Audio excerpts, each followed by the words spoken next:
want to thank everybody for coming. Charlotte gave me this wonderful gift to say in a speech, which she knows I don't want. Charlotte's been an amazing girl. Loved watching her grow up. Watching her go to university, becoming a nurse. I don't know what to say. Connor, I couldn't wish for a better husband for our Charlotte. You're amazing together.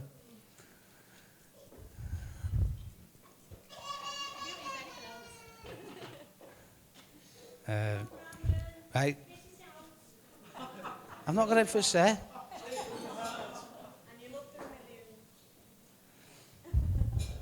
Don't know about that bit. Will I get shut up?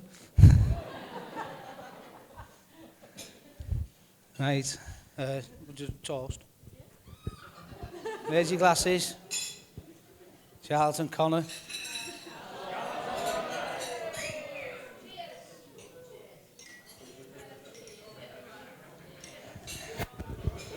Well done.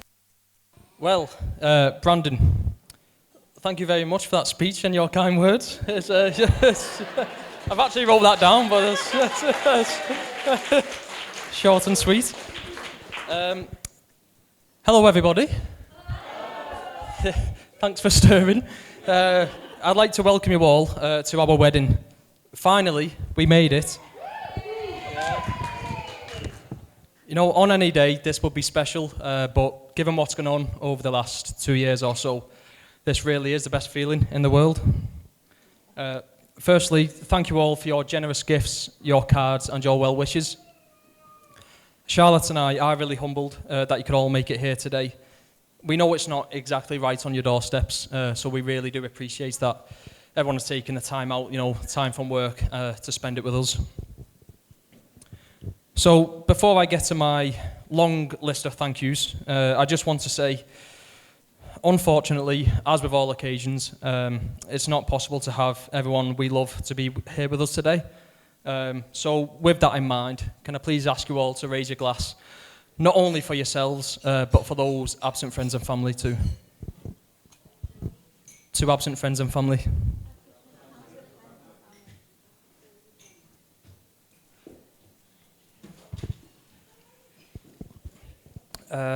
Now, there will be another toast at the end of the speech, so please just bear that in mind. Try not to get too giddy and, down all your drinks. So now I want to start my long list of thank yous, and realistically, the people I'd like to thank first are, well, the people responsible for mine and Charlotte's existence, our parents. Not the same parents. That sounded a bit weird. Firstly, Charlotte's parents, Cheryl and Brandon. From the first day that I met you both, you have made me feel so welcome into your family, as have all of Charlotte's family. Thank you so much for everything you have done for the wedding. It really does mean a great deal to us both. You have been amazing parents raising Charlotte, and I honestly couldn't wish for better in-laws. Thank you for letting me marry your beautiful daughter and becoming your son-in-law. No clapping, no. It's okay. Oh, thanks for that. No. Next, I'd like to thank my parents, Linda and Carl. Well, the thank you hardly seems enough. You've put up with me for 29 years, and I'm the golden child as well. Everyone knows. No, you've supported and guided me throughout my entire life, and without you both, I wouldn't be who or where I am today. Thank you for always being there, not just for me, but for Charlotte too. You welcome Charlotte into the family with open arms, and I know she thinks the world of you both.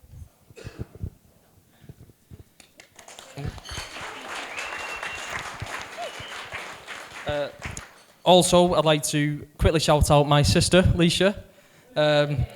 If you've never met Leisha before, you definitely would have heard her, especially in a quiet place like this. No, look, you've done so much for me over the years, and you've always been there. You've become one of Charlotte's best and closest friends. You know, from the hard times that we've been through, it's you who's got me through them. So thank you.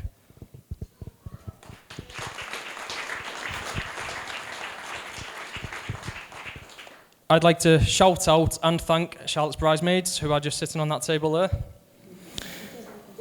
If you don't know already, the bride tribe consists of Charlotte's closest friends that include Leisha, Francesca, Shelley, Danielle and Lauren. Honestly, you all look stunning today. Thank you so much for everything you do for Charlotte, you know, not just today at the wedding, but everything in general. Sorry. That was me going away. Honestly, we both think the world of you all. And also, I'd just like to add a massive congratulations to two of the bridesmaids, Leisha and Francesca, who both will become new mums next year. So please, massive congratulations to you both.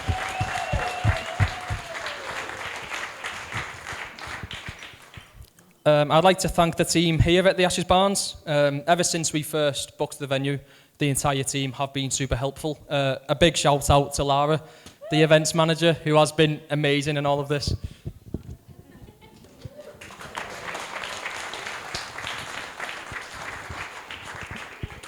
So I brought with me today my closest group of mates who are just on that table, the riffraff. You might have noticed and may be wondering, I haven't gone down the sort of traditional route. I've only got a best man. You know, I've got no groomsmen, I've got no ushers. I'll be completely honest, the sole reason for this is I really would have struggled to choose between you all. You know, I've got so many funny memories and stories with each and every one of you. Yeah, it's got nothing to do with all the other suits I would have had to buy. So. Speaking of mates, I'd like to thank my closest one and my best man, Andy. Well, the first thank you has got to be for getting me on time to the venue today. Now, I know what you're thinking. That sounds a bit cliche for the groom to say about his best man, but for everyone that knows Andy, he is late for everything. He's being on time today is a massive achievement, and that shouldn't go unnoticed. So, I'd like to thank you for organising my stag do in Marbella. I know how much effort you put into it. You kept telling me, and you know, like the wedding, it did have to get moved a few times, which I know caused a lot of stress and, you know, last-minute doubts if we'd even make it to Marbella. But you know, we made it, and I'm sure the lads will agree. You absolutely smashed it. To be honest, I actually think I got off lightly on my stag do. You know, I didn't get shaved. I didn't get, you know, tied up or whipped. But you know, tonight is my wedding night, so it's who knows. No, all jokes aside, Andy, you are like a brother to me. We've been best mates since we were 8 or 9 years old, and we've never drifted. I think the reason for that is because we are so similar. You know, you've been... Wrong page. We're over halfway. Hands are freezing. You have been right by my side for all the fun moments, all the sad moments, and, you know, the absolute mad moments, for which we've had a fair few. Everyone, if you see Andy without a drink tonight, please go to the bar and get him a drink. He's actually done a lot for me over these last 2 decades, more than he knows. So before I hand over to Andy, I'd just like to say again how happy myself and Charlotte are that the day has finally arrived where we tie the knot. It's been a long time coming, as you all know. We've been together over 14 years now, and poor Charlotte had to wait over 10 years before I proposed. In fact, it was actually 4 years ago yesterday that I proposed. I got down on one knee in Lapland and asked Charlotte to marry me. You've all probably heard the proposal story already, but to sort of quickly sum it up and bore you again. While we were in Lapland, one morning after, you know, feeding the reindeers, that's not a euphemism. That's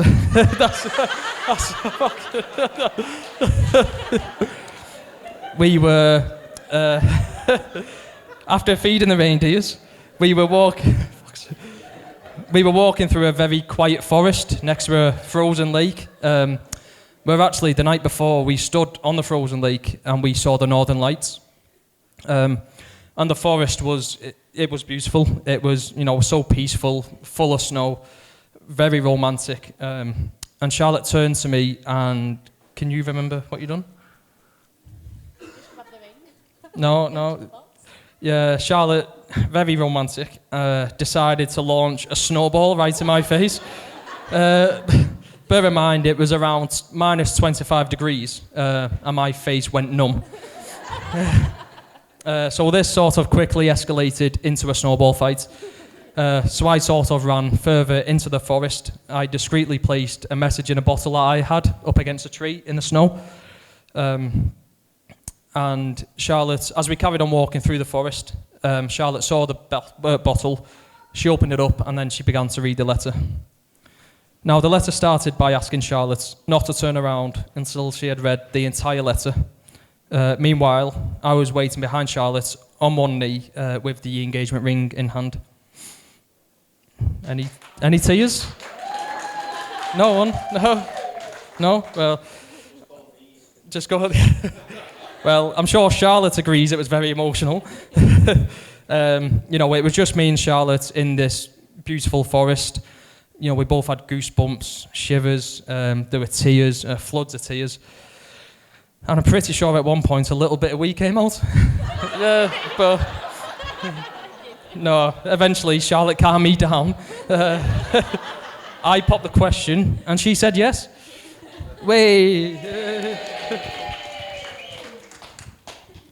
So, up until August, we spent 3 years planning for a wedding in Italy. You all know this, but it should have been September last year, cancelled. We moved it to September this year, again cancelled. But I must say, ever since booking the venue here at the Ashes Barns, especially in December, everyone has said it is much more fitting for us as a couple. And to be honest, I couldn't agree more. So I'd like to save my final thank you and appreciation for the star of the day, the beautiful bride, my wife, Mrs. Charlotte Louise Kelly.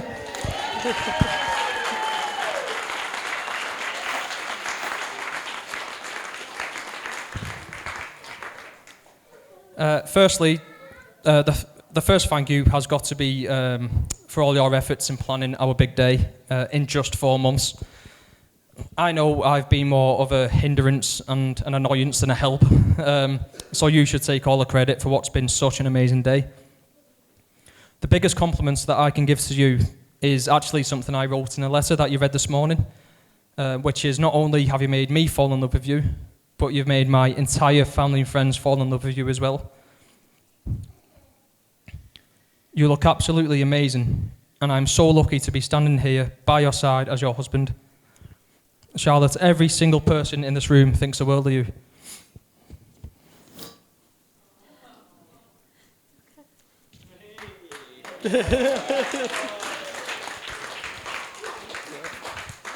It's a lot easier in the mirror. No, we've gone through so much together. We got together when we was 15 years old. We've gone through college together. Both graduated university at the same time. That led into us, buying our first house together. We've got 2 amazing cats at home, who sadly can't be with us today. And hopefully it won't be too long before now that we start a family of our own.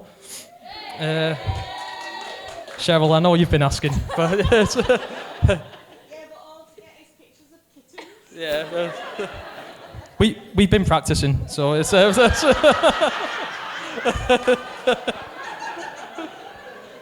No, we've got so many amazing memories together, and we're only just getting started. I cannot wait to see what the future holds for us both. So, could I please ask you all to stand and raise your glass to my beautiful bride, to my beautiful wife, to Charlotte. To Charlotte.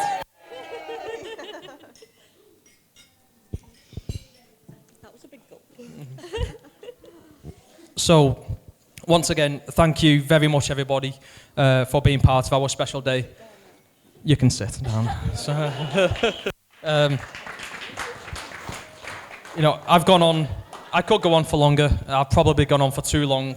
So with that in mind, I'm now going to pass you over to the very nervous-looking best man, who's going to tell some lies, apparently, Mr. Andrew Mines. Well, I actually didn't know I was going to get a mic, so bear with me. Some people aren't used to having something big and black this close to the face, so bear with. So, just before I start, there's a few thank yous I just want to say. I'd like to thank the bridesmaids and how much effort you put in to Charlotte's hen do. I think she actually had 2 or 3 in the end, so you outdone me. Trust me, I know how tough it was to do, so well done to you all. And honestly, you all look absolutely gorgeous today. I'm not just saying that inside and out. Connor and Brandon, I know how nerve-wrenching it is to stand up here in front of everyone when everyone's staring at you. Well done to the both of you. You've done really well. Put yourself a pat on the back. And Connor, thanks for asking me to be your best man. Obviously, I kind of expected it, but thank you anyway. There's one last person I do want to say thanks. There's one last person I want to thank for coming. And that's you, Carl. 30 years ago, if it wasn't for you, me and Connor would never have met. So, now then, let's get started. So, you think the point of that video is to show everyone here? Go on then, I'll take it. Go on. So you think the point of that is to show everyone how long me and Connor have been mates? But to be honest, if it kills a few minutes, this speech doesn't need to last as long, so winner. Hi everyone, just for anyone who doesn't know, my name's Andy, and I've got the privilege of being Connor's best man today. When Connor asked me to be his best man, ironically, it was actually on my birthday, so I'm still weighing up if it was a bit of a cop-out for not getting me a present, but thanks anyway.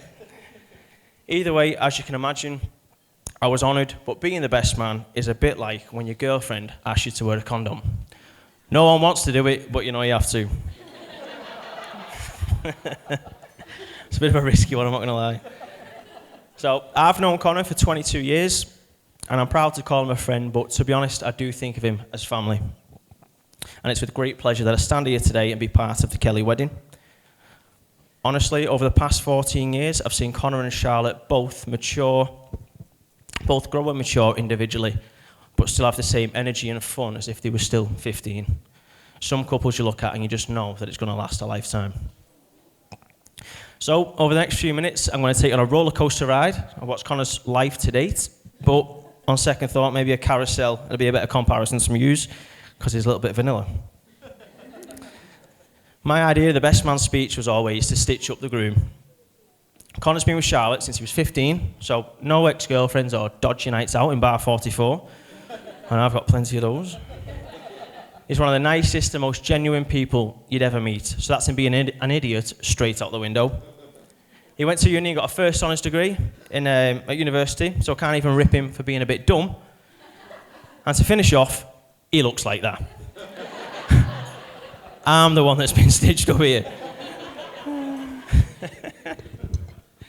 First and foremost, there's one person in the room that I know everyone's looked at today and thought, wow, doesn't she look beautiful?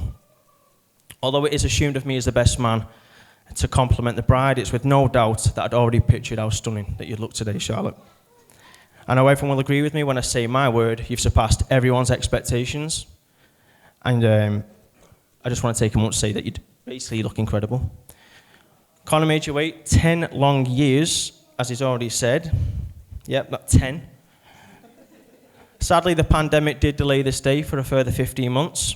But today, watching my best friend be in awe of you as you walk down the aisle in that incredible dress made it all worth the wait. You look unbelievable, and Connor's one hell of a lucky man. I know firsthand how stressful it was to the planning has been for Connor and Charlotte. I speak to Connor on a daily basis, and I know the struggles they've had to find the perfect date and venue, new photographers and musicians. It's all been a real challenge with bookings being full. I know the most difficult decision they both faced was to admit defeat with a wedding in Italy, but this is where I think they both stand out from the rest. They were thinking about what money could be lost should nobody get a refund or be able to transfer the holiday. They tried to leave their wedding as late as possible to go ahead in hope no one would lose any money. Now, to think of others before yourself, especially on your own wedding day, shows the type of people they both are. I think we all should just give them a round of applause to recognise what a fantastic job they've done, as today's honestly been incredible.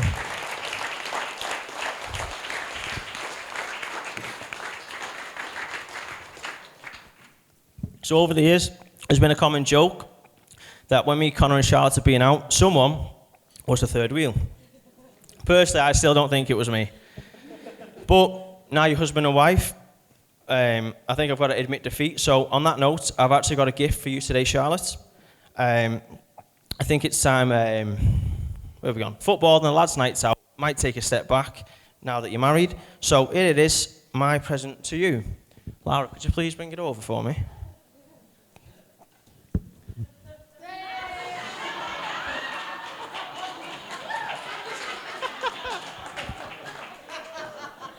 Thank you very much. Do you know what's annoying? He actually looks better in that than I look in this suit. So, this is my present to you, Charlotte. So my thinking was, if there's not going to be enough of him to go around, I'll just get you a spur. So, you can have him, and I'll keep the original.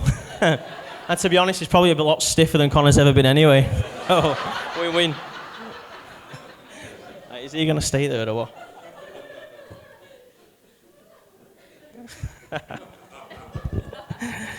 Now, if anyone ever asked me to describe the perfect relationship, I don't think you'd steer far from perfect with you two. I think they've got the perfect blend of giving each other the time and effort that all couples should, but they don't sacrifice those same values to the friends, which so many people do. On that note, I've gained a friend in you, Charlotte, for so many years, which mostly I just remember you always having a smile on your face and giving Connor one too. A smile, that is. So if you're not drunk dancing, Irish dancing should I say, to C'est La Vie by The Bewitched, I know you'll be supporting Connor with any problems he has, or believing in him on the days that he doesn't believe in himself. Oh, one sec, we've got a dilemma.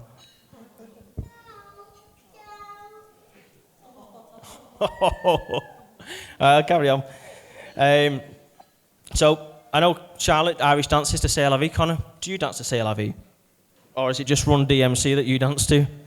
So, I planned on making a joke how Connor has this big list of ex-girlfriends, but as you know, the problem is he's not got one. Well, unless you count his right hand, but probably better not going into that one, as I know exactly what he watches. Dirty bastard. So, just so everyone knows, I will give you a bit of a background on how me and Connor met. We met at primary school. If I'm honest, I don't actually remember how or when we became friends, but if I took a guess, it would be something to do with football. As kids, we'd be in the same classes, we'd walk home from school together, have sleepovers at each other's houses. On that note, Carl Linder, thanks for keeping the fridge stocked. As we became teenagers, we had some phases apart where Connor was, let's be honest, a fully fledged chav and chasing girls. And the only thing I was chasing was my football rolling down the street. Actually, do you know what? I think that picture actually says a word. I don't know if you can see it, but he's actually got a full-on black eye there. So he's not always been this nice lad he claims he is. Looking back at those days now, we used to say we'd be friends forever, as all kids do. I think it's safe to say we both kept that promise.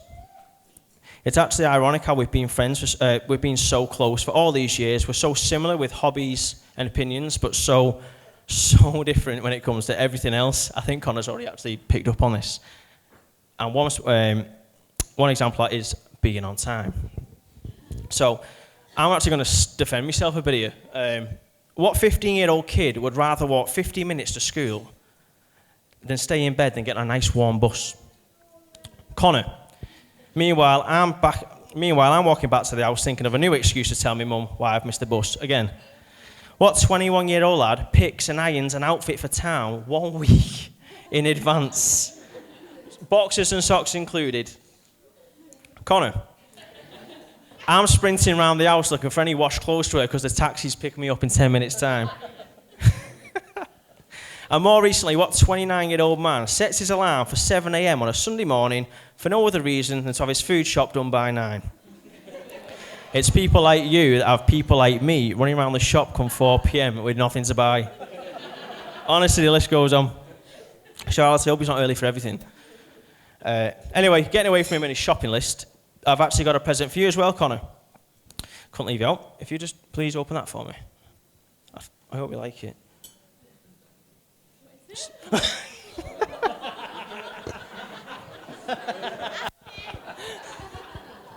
So underneath this pretty pink mankini is actually a rugged, sporty, masculine guy who's pretty much scared of everything.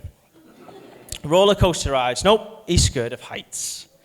Going in a loft, nope, you're just seeing scared of spiders.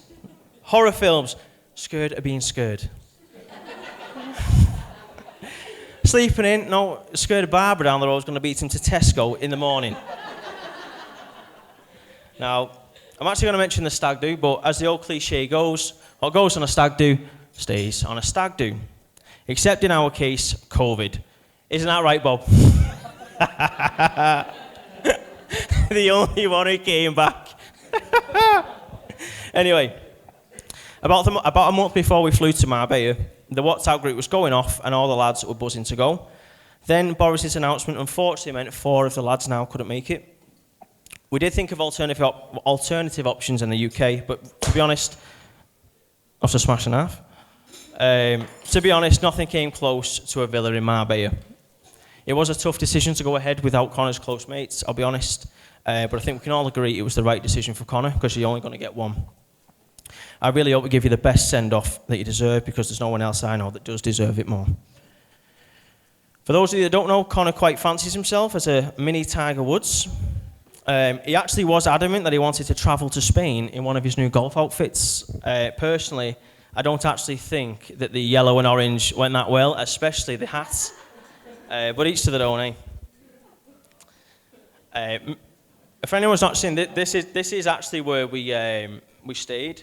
So that first day we got to the villa, it was roasting, the holiday playlist was booming, and the garden was littered with empty bottles of Corona. That's actually not even a joke. Just to give you all an idea, that is where we stayed. Now, apparently you learn something new every day, and the reason I've shown you the villa is whilst we were sunbathing, I actually learned something new about Connor that I didn't know before.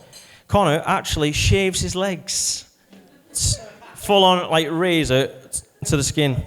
But trust me, 22 years it took me to figure that out. It took a hell of a lot longer trying to get those lads back to a villa on a night out. So for one, I've got Bob, too busy slut dropping, thinking he's Beyonce and won't put his bloody abs away. Finity, I don't know if anyone knows who Martin is. Put your hand up for me. Glasses, there we go. Thank me later. That is your entertainment for tonight. Sean, well, he's nowhere to be seen and he's ignoring me texts, which he does anyway. Later I find out he's trying to tip a Spanish taxi driver to get him back to Prescott. Seriously. Now, at this point, I've actually realised I've not seen Connor for over an hour and he doesn't have a clue where he is, never mind where the villa is. Connor, can you actually tell everyone what your favourite Christmas film is for me, please? Home Alone, thought so. Listen, just because Kevin gets lost in New York didn't mean you needed to get lost in Marbella. Now, just to give everyone an idea why I say that is, if you look at the screen, I put a laser on where we were. Now, if you follow that track, that is where Connor is. An hour and 40 minutes away, he's trekked off on his own. An hour and 40 minutes in a foreign country. Why have you not turned round? Why? Seriously, why have you not turned round? Can you tell everyone for me? Oh. It's not the first time he's done that as well. So at this point, I've now got to get everyone back in a taxi and then go and find Connor. So meanwhile, Connor, being the little walker that he is, he's getting those steps in. So now I've got Bob, who's got his abs out, point blank refusing to get in a taxi. I've got Martin being rejected to get in that same taxi because he's an absolute mess. Sean, well, he's halfway across the channel in an Uber. And whilst I'm clocking up the miles trying to find this drunk mess, he's sending me pictures of random streets in Porto Banús as if this is some sort of help for me to find him. Like, seriously, you've got a degree, mate. What sort of help is that? Now, I must be honest, the next text that Connor sends me does make me laugh. You can't actually see it on the screen, but he's sending me a picture there that says, "Mate, there's dogs barking everywhere." Now, I'm picturing pit bulls, but then I do remember it's Connor who's scared of his own shadow. So it's probably more likely a little chihuahua or something. Now, I must admit, this is my favourite text of Connor because it's so unlike him, that he then sends me a text. Now, you can see that I've said, "Have you gone back to the villa?" Then I say, "Lad, where'd I hear? Mature." I'll smash your face in.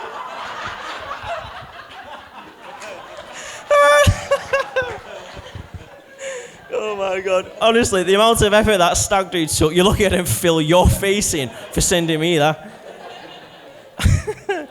Anyway, I could go into all the funny stories that include some of the stupidity he's done, like when he swallowed a euro in Magaluf and then spewed it back up. Or the time Charlotte was actually on her way home from town, and since some man lay on the floor passed out on his own, and when I say some man, I mean Connor.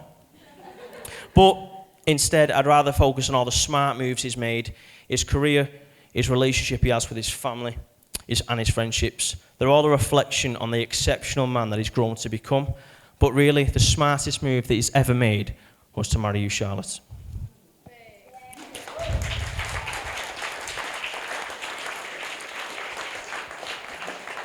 So, just before I wrap this up, which I don't think Connor's going to be doing anymore, there's just a few things. There's just a few things I'd like to say about you, Connor. First off, in my opinion, Connor's the type of friend that everyone needs.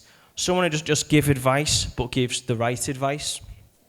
Whenever I doubt myself, he always shuts me down and makes me realise my own potential. If anything's on my mind or stressing me out about life, that's a bit of a private joke, he always relates and reassures me that it's normal to feel like that, and he guides me on how he'd deal with that situation. Usually as you get older, it's natural that people drift with commitments, but there's not a day that goes by where we don't see or speak to each other, which is quite rare, but for me and you, it just seems natural. And do you know what? I wouldn't have it any other way. Whilst writing this speech, I've actually realised how much I depend on your input for pretty much everything that I do. I must admit, the amount of times I thought, bloody hell, I can't even text Connor to see what he thinks of this speech has been a little frustrating, to say the least.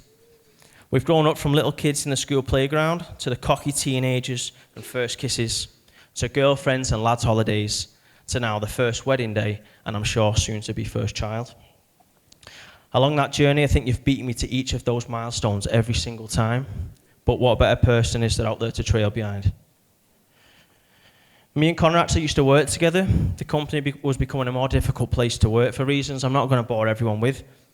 Connor had left and I knew how much it was actually bothering me still being there. Now I'm on holiday with my girlfriend and I get a text. Connor's been looking at jobs for me that fit my skill set. So I'm off in the sun and Connor's in his own time looking at jobs for me. Which seems a bit random to bring up in a speech, but the reason I actually bring that up is because the society we live in today, which constantly voices mental health struggles and asks everyone to speak out and not to suffer in silence, it made me realise one fact is always forgot. Everyone needs someone that wants to listen. And it's a shame there aren't more people like you, Connor, in this world to make it a better place.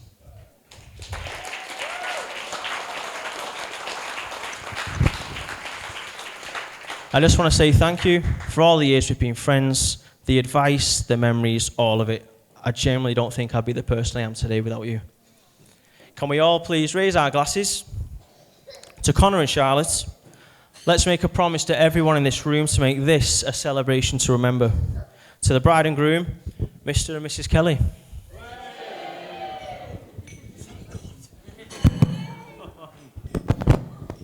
done, Andy,